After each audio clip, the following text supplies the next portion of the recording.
ద్వేష భాష ఉన్నదని చెప్పి రేవంత్ రెడ్డి గారికి ఇచ్చిన Harvard university Kennedy school certificate రద్దు చేయడం అని ఈమెయిల్ చేయడం అంటే నిజంగా ఒకంత హాస్యాస్పదమే. ద్వేష భాష కేసీఆర్ దగ్గర ఏంటో నీకు అంత తెలిసి కూడా నిజంగా నాకు అనిపిస్తుంది ఏంటంటే పిచ్చోళ్ళ సరసన చేరి పిచ్చోళ్ళుగా మారుతారంటే నమ్మలేదు, కానీ మిమ్మల్ని చూస్తే అర్థమవుతున్న పరిస్థితి.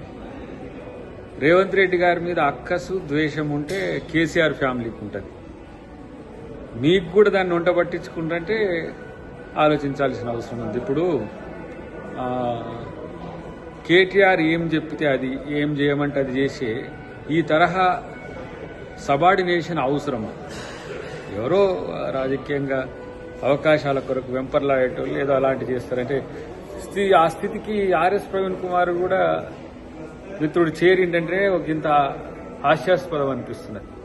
తెలియదా 21వ శతాబ్దపు లీడర్షిప్ గురించి హార్వర్డ్ యూనివర్సిటీ ప్రపంచవ్యాప్తంగా కోర్సును ఆఫర్ చేస్తున్నారు. దాంట్లో ఎవరైనా చేయొచ్చు, మీరు కూడా చేయొచ్చు, నేను కూడా చేయొచ్చు, ఎవరైనా చేయొచ్చు. కానీ ఆ అవకాశాన్ని రేవంత్ రెడ్డి గారు అందిపుచ్చుకోవడం, తనను తాను అప్డేట్ చేసుకోవడం కొరకు చేసే ప్రయత్నాన్ని వీలైతే అభినందించాలి. కానీ ఇలాంటి కువిమర్శలతోని ఎవడో చెప్పితే చేసే ప్రకటనలతోని మన విలువ దిగజారుద్దని తెలుసుకుంటే మిత్రుడు మంచిదని చెప్పి ఆర్ఎస్ ప్రవీణ్ కుమార్కు సూచన. ఎందుకంటే రాజకీయాలు చేసుకోవచ్చు ఎవరైనా సరే, కానీ ఇలాంటి దిగజారి రాజకీయాలు వాళ్ళు చేయమంటే చేస్తే అది మన వ్యక్తిగతంగా మనకు సమస్య తయారైద్దనే విషయాన్ని తెలుసుకుంటే మంచిది. అన్నిటికంటే ముఖ్యంగా హార్వర్డ్ యూనివర్సిటీ సర్టిఫికేట్ రావడాన్ని జీర్ణించుకోలేని కేసీఆర్ ఫ్యామిలీకి వంతబడడం అనేది మంచిది కాదు మిత్రమా అని చెప్పి ఆర్ఎస్ ప్రవీణ్ కుమార్కి చెబుతున్నా.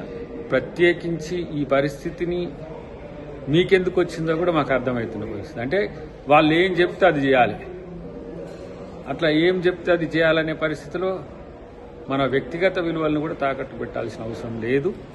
డెఫినెట్గా హార్వర్డ్ యూనివర్సిటీ కాదు, ప్రపంచవ్యాప్తంగా వస్తున్న అభివృద్ధి తాలూకు అంశాలన్నింటినీ కూడా ముఖ్యమంత్రి గారు ఆకలింపు చేసుకోవడానికి అవకాశం ఉంది.